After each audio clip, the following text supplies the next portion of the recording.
남아프리카에서 시작된 오미크론 변이가 일본에서도 발견됐습니다.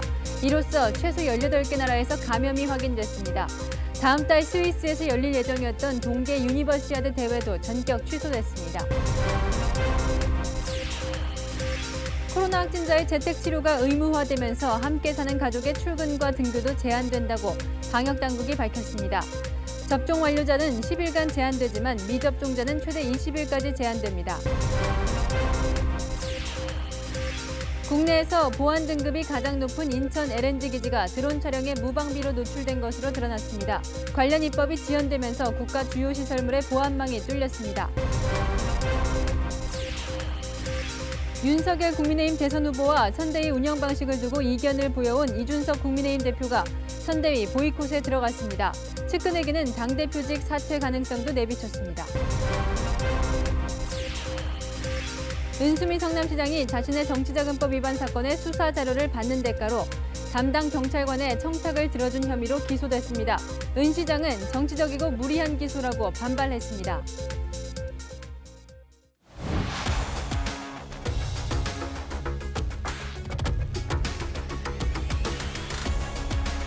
뉴스의 동정민입니다.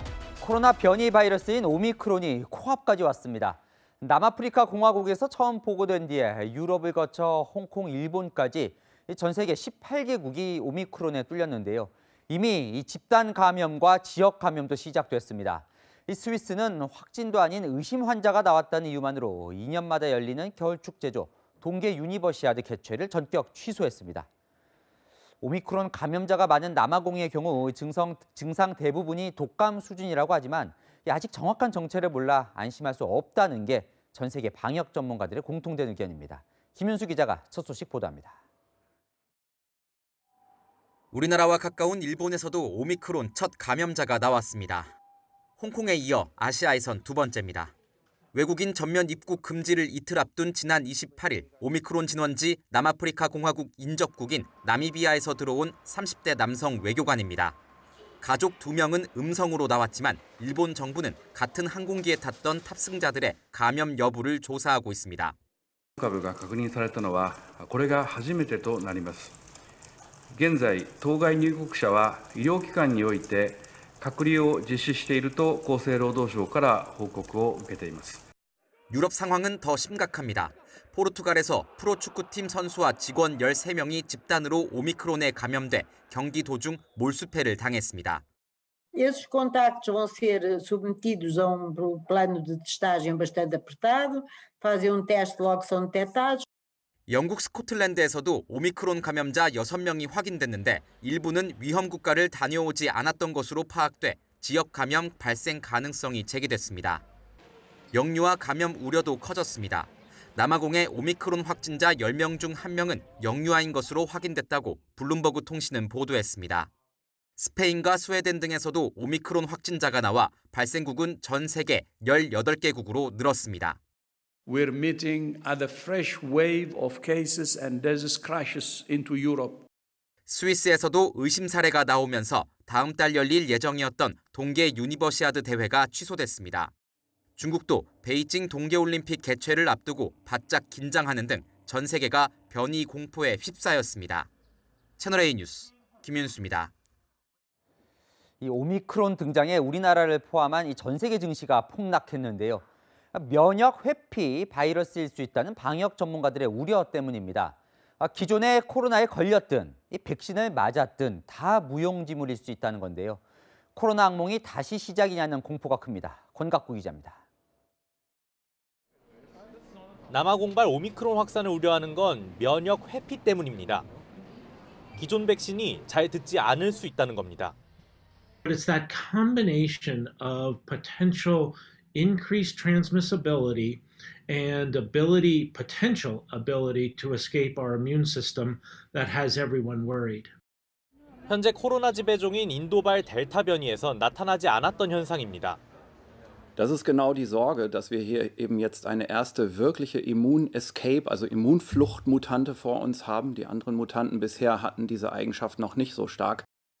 화이자는 자사가 개발 중인 치료제가 오미크론에 효능이 있을 것으로 자신했지만 아직은 출시 전입니다. 백신 제조사인 모더나는 새로운 백신 개발에 착수했지만 적어도 3개월의 시간이 필요합니다. If we have to make a brand new vaccine, I think that's going to be early 2022 before that's really going to be available in large quantities. 현재 방역 대책은 세계 70여 개국이 시행 중인 국경 폐쇄와 부스터샷뿐입니다. 영국은 40세 이상이던 부스터샷 접종 대상을 18세 이상으로 확대하고 접종 간격도 3개월로 단축하라고 권고했습니다. 취약계층은 4번까지 맞으라고 강조했습니다. 바이든 미국 대통령은 백신 잘 맞고 마스크를 잘 쓰면 오미크론 봉쇄는 필요 없다며 국민을 안심시켰습니다. This variant is a cause for concern, not a cause for panic. And we'll fight this variant with scientific and knowledgeable actions and speed, not chaos and confusion. 불확실성이 커지자 세계 금융시장은 또 한 번 크게 출렁였습니다. 코스피 지수는 2.4% 이상 급락하며 2,900선이 무너졌고 홍콩, 일본 증시도 크게 하락했습니다. 유럽 증시도 급락하며 출발했습니다. 채널A 뉴스 권갑구입니다. 서울의 코로나 중환자 병상 가동률은 이제 90%를 넘겼고 수도권은 88.5%입니다. 일상 회복을 멈추지 않겠다는 정부가 내놓은 대책은 입원할 필요 없는 환자의 재택치료 의무화인데요. 반발이 나옵니다. 함께 생활하는 가족도 격리돼서 출근과 등교를 할 수 없고 감염 위험도 커지겠죠. 서상희 기자가 보도합니다. 지난 26일부터 입원 요인이 없는 코로나19 확진자는 집에서 치료받게 됩니다. 이때 동거가족은 출근과 등교가 안 되는데 접종을 했다면 재택치료 기간인 열흘을, 미접종자는 재택치료 종료 후 추가로 열흘 더 격리해야 합니다. 자녀가 미접종한 10대면 최대 20일 동안 등교할 수 없는 겁니다. 불가능해요. 말이 재택이지 재택치료를 했다가는 음성 환자가 결국은 감염되게끔 그렇게 되더라고요. 기존에도 재택치료자 동거가족의 외출은 금지됐지만 재택치료 의무화로 함께 격리되는 가족이 늘 수밖에 없습니다. 감염 확산 우려도 나옵니다. 같은 가족이 감염될 위험이 높고 같은 아파트나 공동사회에서 단체 감염이 유발될 그런 소지도 있기 때문에 가능하면 연령을 제한을 해서 재택을 하게 하고 재택치료자들은 응급 상황이 발생하는 경우를 걱정합니다.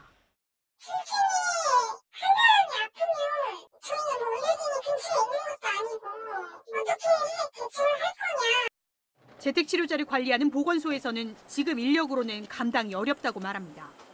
이렇게 돌아가면 저희 직원들이 나가 떨어지게 생겼어요. 현장에서 그런 거를 전혀 모르고 지금 위에서는 지침도 없이 그냥 무조건 하라고 막 내려주고 하니까. 다른 것도 다 마찬가지 아닌가요? 이번 주부터 많이 늘은 것 같아요. 병상도 관리 인력도 부족한 상황에서 무작정 재택치료를 확대했다는 비판이 나옵니다. 채널A 뉴스 서상입니다. 정부는 거점형 생활치료센터라는 새 대책도 내놨습니다. 경증과 중증 사이 환자들을 격리 수용하겠다는 건데 치료가 필요한 환자들을 제대로 돌볼 수 있을지 의문입니다. 환자를 어떻게 관리하겠다는 것인지 정현우 기자가 알아봤습니다. 출입 금지를 알리는 팻말이 곳곳에 붙었습니다. 지난해부터 서울시 생활치료센터로 이용되고 있는 남산 유스 호스텔입니다. 그런데 서울시가 최근 이곳에 각 방마다 CCTV를 설치하는 공사를 진행한 걸로 확인됐습니다. 118명을 수용할 수 있는 남산 생활치료센터는 지난주 공사를 마치고 거점 치료센터로 전환됐습니다. 거점 생활치료센터는 코로나19 전담병상에 입원하기엔 증상이 가볍지만 생활치료센터에 있기엔 발열이나 기저질환이 심한 환자들을 수용할 예정입니다. 의료진이 각 방에 설치된 CCTV로 환자 상태를 관찰하고 응급 상황이 발생하면 병원에 이송한다는 게 보건당국 설명입니다. 서울시는 남산, 서울대, 태릉 생활치료센터를 거점형으로 전환해 530병상을 만들었습니다. 방역당국은 인천과 경기에도 거점 생활치료센터를 세울 계획입니다. 수도권을 중심으로 생활치료센터도 2,000병상 추가 확충하는 작업을 진행하고 있습니다. 하지만 전문가들은 의료진 확충 없는 거점 생활치료센터는 대안이 될 수 없다고 지적합니다. 병원에 대한 대책은 될 수가 없죠. 생활치료센터에서 치료 기능을 약간 높인다는 거죠. 의사들이 좀 몇 명 있는 정도지 사실은 그게 큰 의미가 있는 건 아니에요. 수도권 코로나 중증 병상의 가동률이 포화 상태에 이르면서 방역당국이 궁여지책으로 병상 확보에 나서고 있다는 분석이 나옵니다. 채널A 뉴스 정현우입니다. 스스로 호흡하지 못하는 위중증 환자는 661명으로 역시 역대 최다치입니다. 위중증 환자 증가가 곧 사망자 증가로 이어지고 있는데 10살 미만 연령에서도 첫 코로나 사망자가 나왔습니다. 홍유라 기자입니다. 사망한 10살 미만의 어린이는 코로나19에 감염된 줄 몰랐습니다. 기저질환을 앓고 있었는데 지난 20일 발열과 인후통 증상이 나타났습니다. 증상이 악화돼 8일 뒤 응급실로 실려왔지만 사망했습니다. 이후 코로나19가 의심돼 검사했고 양성 반응이 나와 사후 확진됐습니다. 방역당국은 감염 경로와 사망 원인을 조사 중입니다. 국내 10대 이하 연령층에서 코로나19 관련 사망자가 나온 것은 처음입니다. 소아청소년은 가볍게 앓고 중증으로 안 가고 회복은 되지만 기저질환을 갖고 있는 이런 아이들은 코로나에 걸렸을 때 중증이나 사망의 위험이 여전히 있습니다. 스스로 호흡하지 못해 인공호흡기 등의 치료를 받는 위중증 환자 중에서도 10대 이하가 4명입니다. 이 중 1명은 10살 미만입니다. 모두 기저질환이 있고 2명은 가족과의 접촉으로, 1명은 지역 집단 발생으로 감염됐고 나머지 1명은 감염 경로 조사 중입니다. 10대 이하 확진자 수도 다른 연령층에 비해 많습니다.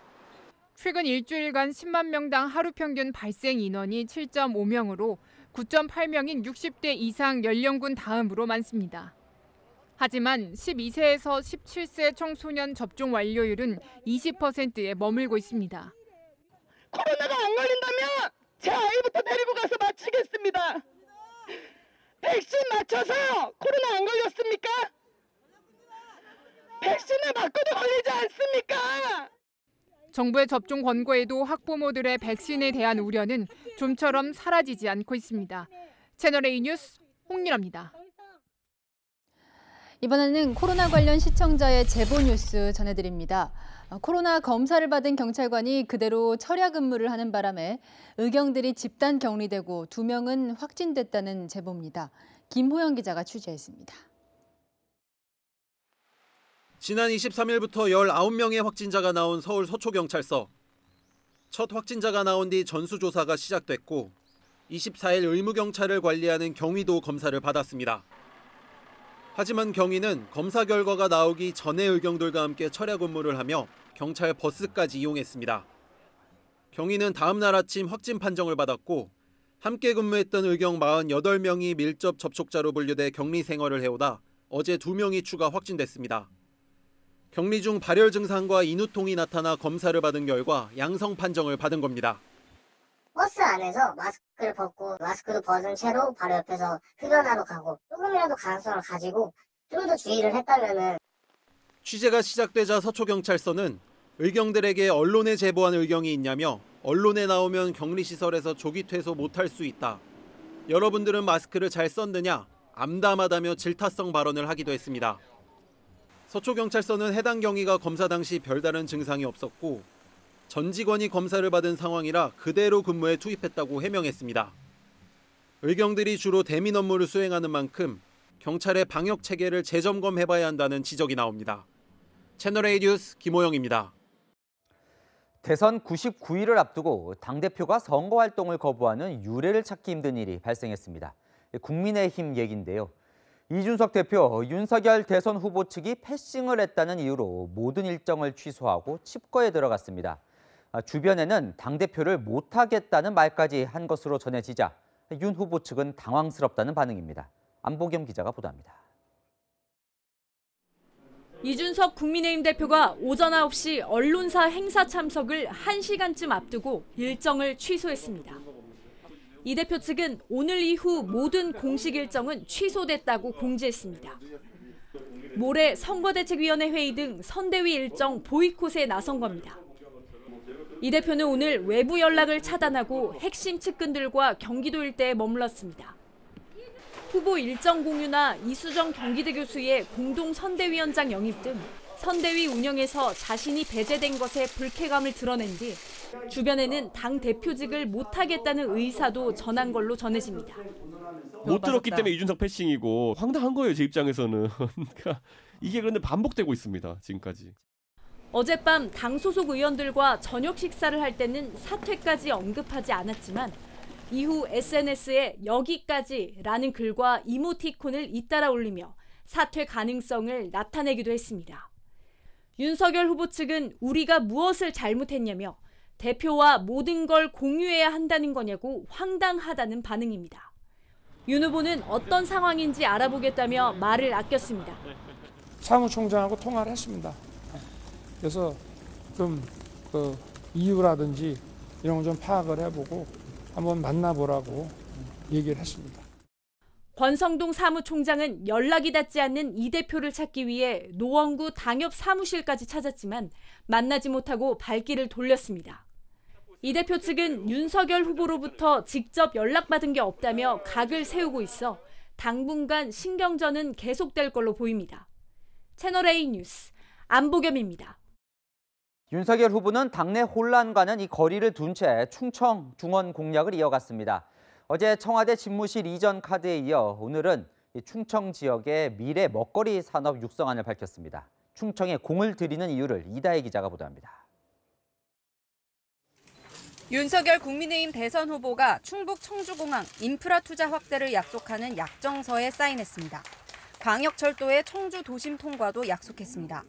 당연히 인구가 밀집한 청주 도심을 통과해야 하는 것이고 제가 차기 정부를 담당하면 이 두 가지의 그 핵심 공약을 반드시 추진할 것이고 2차 전지 제조기업을 방문해서는 연구개발 지원으로 충청의 미래 먹거리 육성을 돕겠다고 했습니다.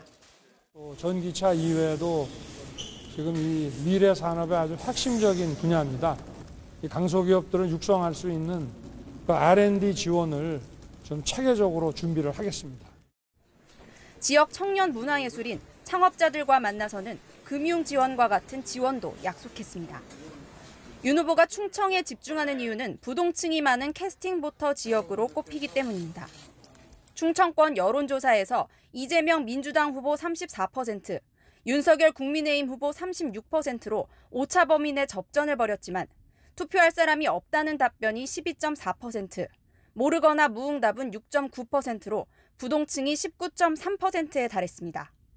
또 다른 여론조사에서는 충청권 부동층이 24.8%로 서울 25.2%에 이어 전국에서 두 번째로 많았습니다. 상인들과의 간담회로 오늘 일정을 마무리한 윤 후보는 내일은 충남 천안을 찾습니다. 청년들과 만나 일자리 문제에 대해 이야기를 나눕니다. 채널A 뉴스 이다혜입니다. 더불어민주당은 인물 영입에 박차를 가하고 있습니다. 오늘은 육사 출신의 우주 전문가이자 30대 워킹맘을 공동 선대위원장으로 임명을 했는데요. 이 분야별로 영입할 청년 인재들을 물색 중입니다. 거론되는 인물들을 전혜정 기자가 보도합니다. 이재명 더불어민주당 대선 후보가 영입한 첫 외부 인사는 육군 출신 우주산업 전문가 조동현 서경대 조교수입니다. 자녀들에게도 힘들지 않게 저희 세대보다는 좀 더 낫게 이렇게 살아가는 방법들 또 그런 환경들 또 안정적인 안보 환경을 물려주는 게 제가 생각하는 그 어른의 몫이라고 생각했고 민주당은 17년 군복무와 전문성, 두 아이를 키우는 30대 워킹맘을 집중 부각시켰습니다. 새로운 우주, 뉴스페이스를 추구하시는 것처럼 우리 더불어민주당 선대위에 뉴페이스가 돼 주시면 좋겠습니다. 20, 30대의 여성들과 또 엄마들의 아픔도 같이 통해서 서로 소통을 하고 또 미래 벤처기업을 꿈꾸는 우주를 꿈꾸는 많은 젊은 세대들에게 비전을 주는 그런 역할이 기대됩니다. 조 교수는 공동상임 선대위원장을 맡아 송영길 대표와 함께 투톱 체제로 선거를 이끌 예정입니다. 30대 후반의 조 교수를 필두로 재선 이상으로 구성됐던 민주당 기존 선대위는 확 젊어질 것으로 보입니다. 민주당 선대위 핵심 관계자는 유년기의 어려움을 이겨내고 성취를 이룬 청년 이재명을 찾는 게 목표라며 스포츠, 언론, 노동 분야 등 전방위적으로 추천을 받아 검증을 하고 있다고 말했습니다. 김슬아 마켓컬리 대표와 안성우 직방 대표, 우주인 이소연 씨 등도 영입 대상으로 거론되기도 했습니다. 민주당은 내일부터 순차적으로 스포츠, 언론, 경제 등 분야별 2030 영입 인사들을 발표할 예정입니다. 채널A 뉴스 전혜정입니다. 민주당이 1가구 1주택자에 이어 다주택자들도 일시적으로 양도세를 완화하는 방안을 검토하고 나섰습니다. 그동안 양도세를 낮춰야 매물이 나올 거라는 전문가들 지적에도 불구하고 현 정부 내내 다주택자를 부동산 투기 주범으로 지목을 하면서 전면전을 펼쳐왔는데요. 갑자기 달라진 겁니다. 왜 달라진 건지 김성규 기자가 보도합니다. 더불어민주당이 다주택자에 대한 양도소득세를 한시적으로 내리는 방안을 검토 중입니다. 박완주 더불어민주당 정책위 의장은 기자 간담회에서 가능성을 배제하지 않고 검토하고 있다며 현장에서 의견을 수렴하고 있다고 말했습니다. 증여세가 양도세보다 싸서 파는 것 대신 물려준다는 여론을 이유로 들었습니다. 당 선대위 정책본부도 거들었습니다. 다주택을 양도하는 과정에서도 상당한 이제 세금을 내야 되는 상황이라 가지고 있어도 부담, 이제 팔기도 좀 어려운 상황이어서 다주택자가 가진 매물이 시장에 나오도록 유도해 공급을 늘리겠다는 취지입니다. 그동안 민주당은 다주택자를 투기와 집값 상승의 주범으로 보고 세금 완화는 없다는 강경 입장을 고수해왔습니다. 양도세 중과와 종부세는 다주택자에게는 엄격하게 적용될 것입니다. 주택자와 고가 주택자에 대한 세부당 경감은 투기 억제, 보유세 강화라는 우리 정부의 부동산 정책 기본 방향과 역행합니다. 대선을 앞두고 부동산 민심을 의식한 조치라는 해석이 나옵니다. 다만 당 핵심 관계자는 당내 이견이 크고 정부도 반대하고 있어 실현이 쉽지는 않을 것이라고 말했습니다. 국회 기재위는 오늘 1가구 1주택에 한해 양도세 비과세 기준을 9억 원에서 12억 원으로 높이기로 했습니다. 내년 1월부터 시행하기로 한 가상자산에 대한 과세도 1년 유예하기로 했습니다. 채널A 뉴스 김성규입니다. 대선이 100일도 남지 않은 상황에서 선거를 보이콧하고 있는 이준석 국민의힘 대표, 이민찬 기자와 지금 상황이 어떤 건지 좀 이야기 나눠보겠습니다. 조금씩 불만이 있는 거나 이제 짐작은 했었지만 선거 일정을 모두 이제 취소하는 상황까지 벌어졌어요. 이 이유가 뭡니까? 이 표면적으로는요. 선대위 인선 과정에서 자신의 의견이 제대로 반영되지 않자 불만 표출의 한 방식으로 보이콧을 선택했다. 이런 얘기가 나옵니다. 네. 우선 오래전부터 미뤘던 김종인 전 비대위원장의 선대위 합류가 불투명해졌죠. 또 자신의 지지 기반인 20대 남성을 의식해서 이수정 경기대 교수의 영입을 공개적으로 반대했지만 이 교수는 결국 공동 선대위원장이 됐습니다. 이 향후 선대위에서 자신의 역할과 권한이 축소될 수 있다는 일종의 위기감에 대한 반응이란 얘기도 나옵니다. 네, 그런데 대선을 코앞에 두고 당대표가 선거를 보이콧했던 그런 전례가 있습니까? 제 기억으로는요. 지난 4번의 대선을 보면 이 당대표가 인선에 불만을 품고 선대위 직무를 보이콧한 사례는 없었던 것으로 기억합니다. 원래 대선 기간에는 대선 후보가 사실상 대부분의 권한을 행사합니다. 이 당대표는 후보를 지원하는 역할에 그치죠. 이 당 안팎에서는 윤석열 후보가 나타나기 전까지 주인공이었던 이준석 대표로선 지금의 상황이 싫을 수밖에 없을 것이라는 얘기가 나오기도 합니다. 이 민주당의 경우는요. 이재명 후보가 전권을 쥐고 선대위 인선을 다시 하고 있는 것도 같은 이치입니다. 민주당의 경우에 따르면 이제 송영길 대표가 마치 보이콧하는 그런 상황인데요. 자, 일각에서는 그런데 대표직을 진짜로 던질 수 있다 이런 얘기까지 나옵니다. 실제로 그럴 가능성도 있어 보입니까? 이 정치인은 손익계산을 따지기 마련이죠. 그렇죠. 이 대표도 정치인인 만큼 따져보고 있을 텐데요. 나중을 위해 대표직을 던지는 게 나은지 숙이고 들어가는 게 나은지를요. 이 기자가 오래 취재를 해왔으니까요. 어떻게 예상합니까? 이 대표 주변에서 나오는 얘기로 답을 대신해볼까 합니다. 이 대선 전국에서 식물 대표로 선거를 치른 뒤 결과만 책임지느니 차라리 승부수를 던지는 게 나을 수 있다. 이런 얘기가 있는데요. 직을 던지는 것 이준석 대표의 선택이겠죠. 하지만 대선을 앞두고 자리 때문에 분열을 야기하고 선거에 악영향을 미쳤다는 보수 진영의 비판도 고려하지 않을 수 없을 것 같습니다. 네. 그런데요. 윤석열 후보는 고민이 많을 것 같아요. 지금 김종인 전 위원장 영입도 지금 장기화되고 있고 이준석 대표는 보이콧까지 하고요. 이 대선 후보가 전권을 갖고 있는 만큼 책임도 대선 후보의 몫이겠죠. 이 이준석 대표의 보이콧, 이유가 어찌됐든 윤석열 후보에게도 책임이 있다는 게 당내 분위기입니다. 윤 후보 측은 분란이 일자 그동안 후보 비서실장이 없어서 대표와 소통에 문제가 있었다며 앞으로 더 노력하겠다고 했습니다. 하지만 국민의힘에선 후보가 리더십을 발휘할 때 정권 교체 대의를 잊었는가, 제발 정신들 차리십시오 같은 두 사람을 싸잡아 비판하는 목소리가 나오고 있습니다. 네, 여기까지 듣겠습니다. 정치부 이민찬 기자였습니다. 네, 국가 중요 보안 시설이죠. 한국가스공사 인천 LNG 기지에 추락했던 사제 드론이 기지의 주요 시설을 촬영했다는 사실이 뒤늦게 드러났습니다. 조현진 기자가 보도합니다. 인천 송도 LNG 기지 안에서 추락한 채 발견된 드론입니다. 근무자가 발견해 경찰에 신고했는데 부착된 카메라로 주요 산업시설과 항만시설 일부를 찍은 1분 40초 분량의 영상이 발견됐습니다. 촬영 시점은 발견되기 일주일 전인 지난 13일 오후. 하지만 기지를 관리하는 가스공사 측은 드론을 발견하기 전까지 비행이나 추락 사실을 알지 못했습니다. 경찰은 드론을 날렸다고 자수한 50대 남성을 수사하고 있습니다. 이 남성은 동호회 활동 중 드론이 바람에 밀려 추락한 것 같다며 LNG 기지를 찍을 목적은 없었다고 진술한 것으로 알려졌습니다.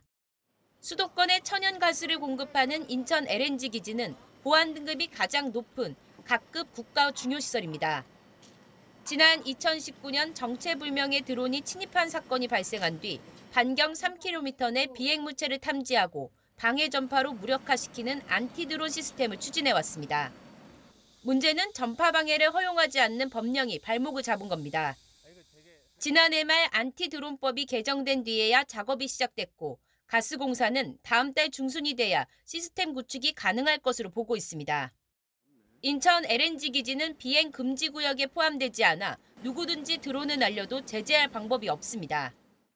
기술 개발 업체의 어떤 지원, 그러니까 뭔가를 하겠다라는 의지, 뭐 이런 것들이 선행이 돼야지 이런 사고가 예방이 되지 않을까 싶습니다. 2년 전 사우디아라비아에서는 석유시설이 드론 폭격으로 파괴되기도 했습니다. 이번에 드론 대응에 취약한 사실이 드러난 만큼 드론 감시 체계에 대한 전반적인 점검이 필요하다는 지적이 나옵니다. 채널A 뉴스 조현진입니다. 오늘 아침 서울 서부간선 지하도로로 출근하신 분들은 많이 당황하셨을 겁니다. 개통 석 달밖에 안 된 최신식 지하도로의 배수 펌프가 고장나 빗물에 잠겨버렸는데요.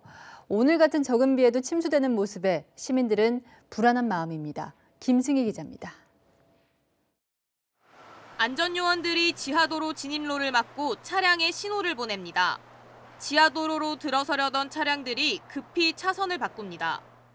서울 서부간선 지하도로에 빗물이 차면서 남쪽 방향으로의 차량 통행이 금지된 건 오늘 아침 7시 20분쯤. 출근 시간대부터 시작된 정체는 오후까지 계속됐습니다. 지금 시각은 오후 2시쯤인데요. 지하도로가 여전히 전면 통제되면서 교통 혼잡이 벌어지고 있습니다. 운전자들은 급히 우회로를 찾아야 했습니다. 좀 통제시켰어요? 네. 예, 일 가야 되잖아요. 그럼 저쪽으로 가셔야 되는데. 구급차들도 빠른 길을 놔두고 돌아갔습니다. 침수는 지하도로의 물을 밖으로 내보내는 펌프가 고장나면서 발생한 걸로 확인됐습니다. 오늘 0시부터 오후 1시까지 이 지역 강수량은 28.5mm, 시간당 최대 강수량은 6mm 수준이었습니다. 이 지하도로를 이용하는 차량은 하루 평균 4만 8천 대, 개통한 지 석 달밖에 안 된 최신식 도로가 적은 비에도 침수되자 태풍이나 장마 때 비슷한 상황이 발생하면 대형 참사로 이어질 거라는 우려가 나옵니다. 몇 개월 지나지 않아서 펌프가 고장났다라는데 불안해져. 그리고 길도 많이 막히고 있죠. 서울시는 살수차를 동원해 고인물은 대부분 빼냈다며 내일 새벽 2시부터 서부간선 지하도로의 통행을 재개한다고 밝혔습니다. 채널A 뉴스 김승희입니다. 출근길 전국적으로 내린 겨울비에 노면 결빙, 그러니까 블랙아이스로 인한 사고가 잇따랐습니다. 오늘 밤엔 기온이 더 떨어진다고 하니까요. 내일 출근길은 더 조심하셔야겠습니다. 김태영 기자입니다. 고속도로 갓길에 화물차들이 비상등을 켜고 서 있습니다. 잠시 후 도로를 달리던 22톤 대형 화물차가 휘청대며 가드레일을 들이받고 넘어집니다. 뒤따르던 화물차도 속도를 줄이지 못하고 그대로 들이받습니다. 이 사고로 22톤 화물차 운전자 등 3명이 다쳐 병원으로 옮겨졌습니다. 태백의 한 터널에서도 차량 9대가 부딪히는 사고로 2명이 다치는 등 강원 지역에서만 오늘 하루 7건의 교통사고가 났습니다. 경찰은 사고의 원인 중 하나로 블랙아이스를 꼽고 있습니다. 출근길 내린비가 얼어붙으면서 도로가 미끄러워진 겁니다. 빗길에 이제 미끄러진 거죠. 미끄러지면서 이제 추돌이 된 거거든요. 블랙아이스는 육안으로 잘 보이지 않아 대비하기 쉽지 않은 데다 브레이크를 밟아도 차량이 미끄러지며 대형 사고를 유발할 수 있습니다. 전문가들은 기온이 영상으로 올라도 방심해선 안 된다고 지적합니다. 이제 얼음이 어는 조건이라고 해서 0도 미만을 생각하는데 블랙아이스가 가장 발생하기 좋은 조건은 2도에서 3도 요 정도의 상온이면서도 기온이 낮고 일조량이 적은 터널 출입구나 그늘진 곡선 도로, 다리 위 등을 달릴 땐 특히 주의해야 합니다. 채널A 뉴스 김태형입니다. 인천 층간소음 흉기 난동 사건 당시 현장에서 피해자를 두고 이탈했던 경찰관 2명이 해임됐습니다. 공무원법상 파면 바로 아래에 중징계 처분이 내려진 겁니다. 구자준 기자가 보도합니다. 인천 층간소음 흉기 난동 사건 당시 피해자를 두고 현장을 이탈해 논란이 된 인천 논현경찰서 소속 A경위와 B순경. 직위 해제 상태였던 이들은 경찰 제복을 벗게 됐습니다. 인천경찰청은 오늘 징계위원회를 열고 해당 경찰관 2명의 해임을 결정했습니다. 감찰 조사 결과 범행을 막거나 피해자를 구하는 등의 즉각적 조치 없이 현장을 이탈해 부실 대응한 사실이 확인됐다는 겁니다. 각 경찰관의 업무 범위와 책임 정도를 종합적으로 고려했다고 밝혔습니다. 해임은 파면 다음으로 수위가 높은 중징계입니다. 공무원법에 따라 앞으로 3년 동안 공무원이 될 수 없습니다. 경찰 조직에서 이를 굉장히 심각하게 생각을 하고 있는 것으로 보이고 유사한 그런 형태의 대처를 하는 경찰관들에 대해서는 일벌백계하겠다라고 하는 강한 의지를 보여주는 것이 아닌가. 지난 21일 인천 논현경찰서장이 직위 해제된 가운데 경찰은 지휘 감독자에 대해서도 조사하겠다고 밝혔습니다. 인천지방검찰청이 해임된 경찰관들의 출동 당시 바디캠을 확인하기 위해 자택을 압수수색하는 등 부실 대응에 대한 수사도 본격화되고 있습니다. 김창룡 경찰청장은 오늘 중앙경찰학교를 방문해 신임경찰 교육생들에게 현장 대응력 강화와 경찰 정신을 강조하기도 했습니다. 채널A 뉴스 구자준입니다. 채널A는 정치권에서 활동하는 20대 청년단체 대표의 성폭력 의혹 사건을 연속으로 전해드렸습니다. 피해자들의 술잔에 약을 넣었다는 증언도 전해드렸는데 수사 결과 이 약이 의료용 마약류인 졸피뎀으로 드러났습니다. 경찰이 오늘 청년단체 대표를 구속했습니다. 배영진 기자입니다. 탁자 위에 놓인 하얀색 알약. 대학생 A씨가 술자리 중 잠시 자리를 비운 사이 누군가 술잔에 넣은 걸 발견해 촬영한 겁니다. 약을 넣은 건 술자리에 있었던 청년단체 대표. 궁금해서 비염약을 넣었다는 핑계를 댔습니다. 청년단체의 또 다른 회원 B씨는 대표와 술을 마시다 의식을 잃었고 다음 날 눈을 떠보니 대표와 모텔 침대에 누워 있었습니다. 이처럼 대표에게 성폭력 피해를 당했다고 주장하는 사람은 5명까지 늘었습니다. 술자리에서 평소보다 빨리 취하거나 정신을 잃었다고 말합니다. 하지만 정치인과의 친분을 과시하는 대표의 위력에 침묵할 수밖에 없었습니다. 국회의원들도 많이 알고 자기 말로는 뭐 시장님이랑도 친하고 약간 상하 관계가 있는 듯한 느낌도 있고.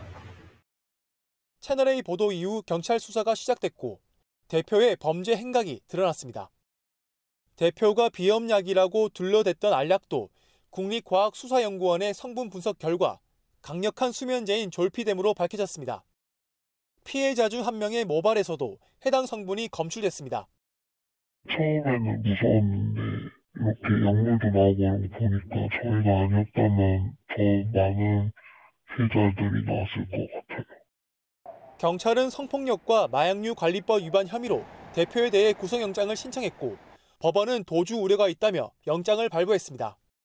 채널A 뉴스 배영진입니다. 우리나라는 도수 있는 안경을 온라인에서는 살 수가 없죠. 해외에서는 살 수 있는 나라도 있습니다.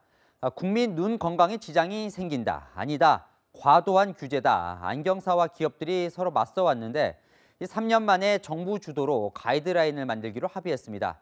그럼 이제 도수만 알면 매장 안 가고도 안경을 살 수 있게 되는 건지 박정석 기자가 보도합니다. 올해 나스닥에 상장한 미국 온라인 안경 판매 업체의 사이트입니다.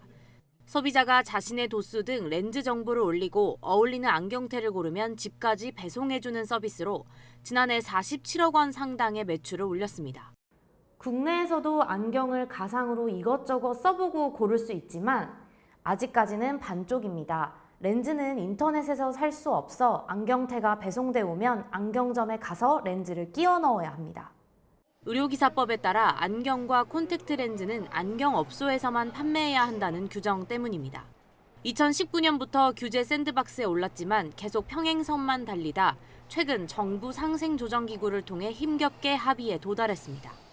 정밀검사와 진단을 요하는 이중 또는 다초점 렌즈는 빼고 단초점 렌즈만 판매하는 대신 가상 착용 기술을 안경점과 공유하는 조건입니다.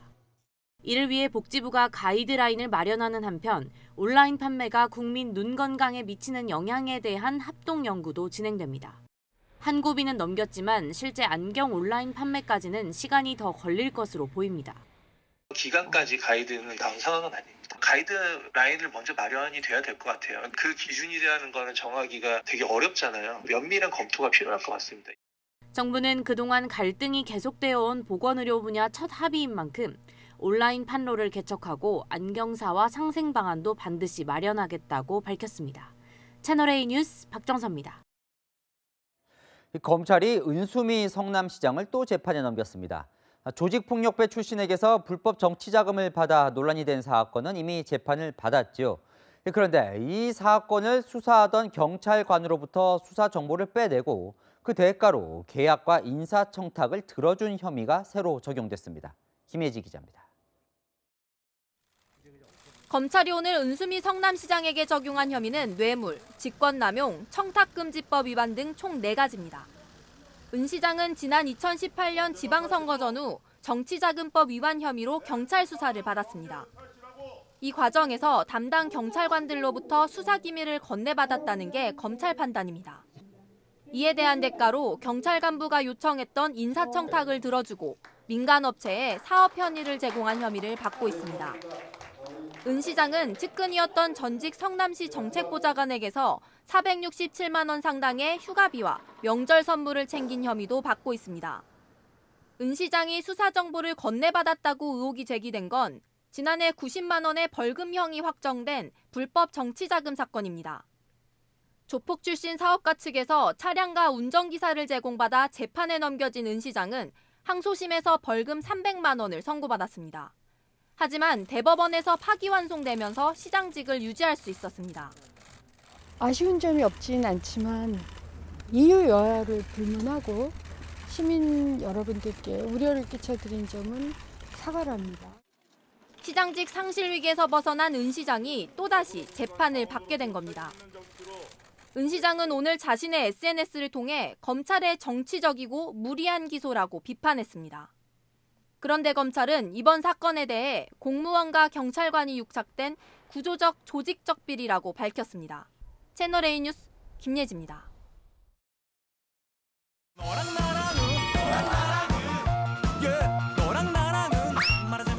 여랑야랑 정치부 김민지 기자와 함께합니다. 첫 번째 주제 보시죠. 여야가 영입한 두 사람인데요. 뭘 할 때마다일까요? 네, 비교입니다. 뭔가를 비교할 때마다 논란이 되고 있는 민주당 얘기를 좀 해보려고 합니다. 그러니까 앞서 후보들의 배우자들을 네. 두 아이 엄마 그리고 반려견 엄마 이렇게 비교를 했다가 논란 끝에 사과를 한 적이 있죠. 맞습니다. 이번에는 누구를 비교했는지 화면으로 함께 만나보시죠. 두 아이의 엄마면서도 30대 교수입니다. 민주당의 새로운 활력과 성장 동력도 대한민국의 먹거리에 대한 이야기를 해줄 수 있을 거라는 20, 30대를 비롯해서 많은 여성분들의 지지를 받고 있는 분이라 여러 가지 정책들, 그런 대표성 있는 분들, 그런 차원에서 모셨다고. 군사 전문가 조동현 교수, 그리고 범죄 심리학자 이수정 교수, 네. 민주당과 국민의힘이 각각 영입한 선대위원장이죠. 네, 이 두 사람을요, 민주당의 선대위 기본사회위원회 공동위원장인 최백은 건국대 교수가 비교했는데요.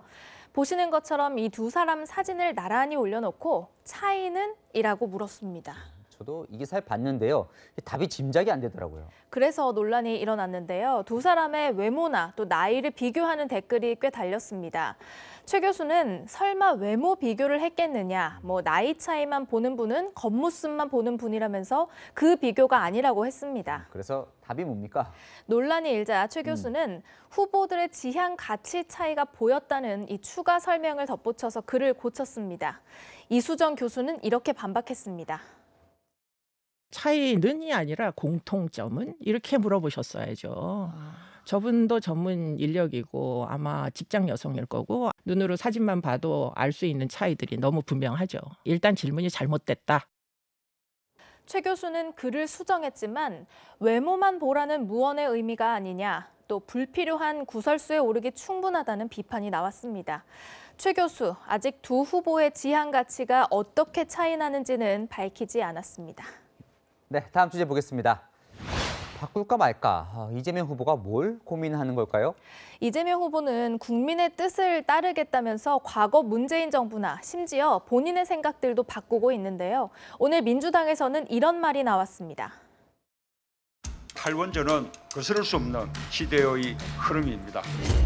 문재인 정부가 처음에 탈원전이라는 이야기 프레임에 적극 정리하지 못한 아쉬움이 있었다고 봅니다. 에너지 전환 정책이 맞는 것이 아닌가 생각이 듭니다.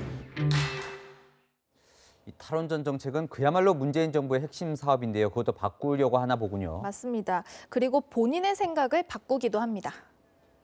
재난지원금 금액을 최소 1인당 100만 원은 되지 않겠느냐 말씀을 드렸고요. 신속하게 지원해야 된다는 이 대의가 전국민 재난지원금 때문에 훼손될 수도 있겠다는. 국민들이 반대하면 안 한다. 전세는 사실 국민들이 반대하면 할 수도 없는 것이죠.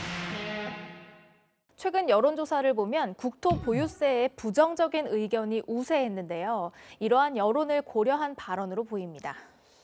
내 생각만 고집하지 않는다, 유연하다, 실용적이다 이런 모습을 보이려는 것 같기도 하고요. 네, 그런데요. 국민의힘은 이재명은 합니다라는 캐치프레이즈를 믿을 수 없게 됐다고 비판했습니다. 민주당 정부의 실정으로부터 본인을 분리해내고자 하는 그런 쇼잉이라고 저는 생각합니다만은 거듭되는 입장 번복에 이제는 이재명 후보가 하고 싶은 정치가 무엇인지 알 수 없는 지경입니다.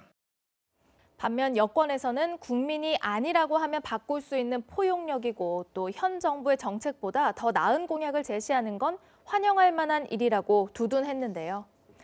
약속도 잘 지키고 또 여론도 반영하고 쉽진 않겠지만 이 두 마리 토끼를 다 잡는 게 후보의 능력이겠죠.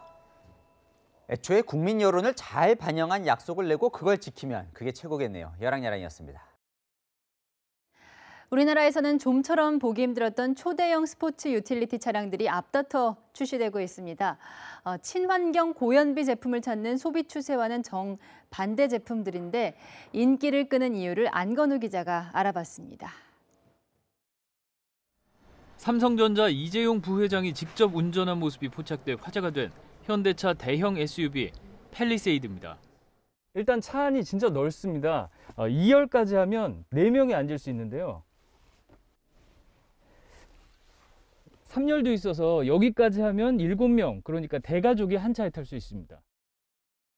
뒷좌석을 접으면 성인 남성도 충분히 누울 수 있어 요즘 유행하는 차박도 가능합니다.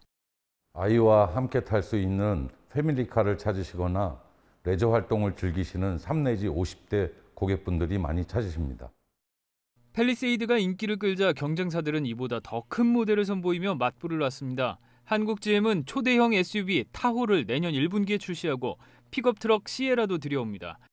전폭만 2m가 넘는 차들로 국내 주차선이 2.5m, 도심 차선폭이 3m인 걸 고려하면 위압감을 주는 한덩치들입니다. 랜드로버와 지프 역시 각각 레인지로버와 그랜드 체로키 3열 시트 모델을 내놓으며 초대형 SUV 시장 공략에 나섭니다. 요즘 친환경과 연비가 대세지만 아랑곳하지 않고 일단 휘발유와 디젤로 정면 승부에 나섭니다. 하지만 리비안과 허머처럼 초대형 전기 SUV가 머지않아 상용화되면 이런 단점도 보완될 것으로 기대합니다. 최근에 들어와서 대형 SUV 2톤짜리 차도 주행거리라든지 충전 속도, 또 만족도가 상당히 높은 기술이 확보가 되면서 대형 전기 SUV가 굉장히 큰 치열한 시장이 되지 않을까 이렇게 예상을 하고 있습니다. 거거 익선, 크면 클수록 좋다는 신념 아래 내년 헤비급 차들의 경쟁도 한층 뜨거워질 전망입니다. 채널A 뉴스 안건우입니다.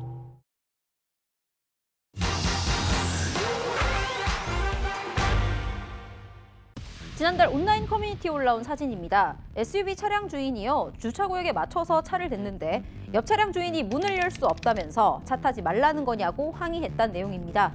자박 같은 게 유행하면서 대형 SUV 등 출시 차량의 몸집은 점점 커지고 있지만 주차장 크기는 이런 추세를 못 따르고 있다는데 그 이유 따져봅니다. 중대형 차량 선호가 늘면서 2년 전 이른바 문콕 방지법이라고 불리는 법 개정이 있었습니다. 주차장 한 칸의 최소 너비 기준이 2.3m에서 2.5m로 늘어났고요. 중대형 차량을 위한 확장형 주차장 크기도 너비 2.6m, 길이 5.2m로 커졌습니다. 문제는 이 법이 만들어진 2019년 3월 전에 지어진 주차장은 예외라는 겁니다. 연구 결과를 보면 중형차 2대가 나란히 주차돼 있을 때는요, 차량 사이의 빈 공간이 60cm는 확보돼 있어야 내리고 타는데 무리가 없다고 합니다. 그런데 지난 1년간 국내에서 판매량이 최대인 국산 SUV를 개정 전 주차 공간에 넣어보면요, 이 여유 공간이 40cm 정도밖에 안 됩니다. 실질적으로 이 주차장 폭이 몇 센치 늘어났지만은 주차장은 좁고 큰 차는 지향하고 문화적인 부분들이 한계점이 있다고 볼 수가 있거든요. 공동주택 주차장 면적을 넓히려면 비용도 들어가겠죠. 그런데 이걸 개별 가구가 분담해야 하는 상황도 주차장 확장에 걸림돌로 작용하고 있습니다. 차량 선호도와 국내 주차장의 현실, 둘 사이의 불일치를 좁히는 건 또 다른 숙제가 되고 있습니다. 지금까지 팩트맨이었습니다. 터키 이스탄불에 시속 130km에 달하는 강풍이 덮쳤습니다. 건물이 무너지고 나무가 뽑히며 20여 명의 사상자가 발생했는데요. 아수라장이 되어버린 현지 모습, 박수유 기자가 보도합니다. 강풍을 못 이기고 시계탑이 힘없이 쓰러집니다. 지붕이 날아간 건물이 수십 채에 달하고 뒤집힌 차량들이 고속도로 한복판을 나뒹굽니다. 강풍에 송전탑이 무너져 화재가 발생하는 아찔한 상황도 포착됐습니다. 현지 시각 어제 오후 겨울철 터키에 부는 강한 남서풍이 터키 이스탄불을 덮쳤습니다. 이번 강풍의 최고 시속은 130km에 달했습니다. 강풍에 떨어져 나간 지붕의 일부가 한 모녀를 덮쳐 어머니가 목숨을 잃는 사고도 발생했습니다. 터키 이스탄불 주지사실은 현지 시간 29일 강한 돌풍으로 인해 최소 4명이 숨지고 19명이 다쳤다고 밝혔습니다. 사망자 4명 가운데 1명은 외국인인 것으로 확인됐습니다. 시민들은 날아든 지붕과 벽의 잔해와 충돌하거나 가까스로 피하는 장면을 SNS를 통해 공유하고 있습니다. 이번 강풍으로 나무 192그루가 뿌리채 뽑혔고 신호등과 도로 표지판 수십 개가 쓰러졌습니다. 강한 바람에 이스탄불을 유럽과 아시아로 나누는 보스포루스 해협의 해상 통행이 금지됐고 이스탄불에 착륙할 예정이던 여객기 6대도 앙카라와 이즈미 등으로 우회하는 등 도시 전체가 마비됐습니다. 채널A 뉴스 박수유입니다. 11월의 마지막을 요란하게 몰아친 가을비로 마무리했는데요. 12월의 시작은 맹추위와 함께하겠습니다. 내일 서울의 아침 기온이 영하 3도까지 떨어지는 가운데 강풍까지 합세해 체감온도는 영하 9도를 보이겠습니다. 또 한파특보가 내려진 중북부 지역은 파주가 영하 6도로 출발하고요. 남부지방도 대구는 0도, 광주는 2도로 춥겠습니다. 오늘 밤 미리 패딩을 꺼내시는 게 좋겠습니다. 내일 출근길은 조심히 이동하셔야겠습니다. 밤사이 도로 살얼음이 생길 수 있고요. 또 젖은 낙엽이 쌓이면서 길이 미끄럽겠습니다. 한편 비는 대부분 잦아들었는데요. 내일 새벽까지 충청 내륙, 오전까지 영남 서부, 오후까지 호남 동부 지역에는 눈이 조금 내리겠습니다. 제주 산지엔 최고 7cm의 많은 눈이 예상됩니다. 또 그 밖의 지역은 대체로 구름 많겠습니다. 당분간 영하권 추위는 계속될 전망입니다. 날씨였습니다. 코로나 상황이 또다시 도돌이표를 시작하는 모습입니다. 발생하고 확산되면 병상과 의사가 부족하고 결국 거리두기 조여서 잠재우는 게 반복돼 왔죠. 델타 변이 확산도 못 잡아서 병상 부족에 시달리고 있는데 오미크론이라는 또 무서운 변이가 나타났습니다. 매번 도돌이표인데 병상은 매번 부족하고 급기야 코로나 걸려도 집에서 치료받으라고 하는데요. 오늘의 한마디는 시행착오도 도돌이표를 하겠습니다. 오늘 뉴스 여기까지입니다. 내일도 뉴스에입니다.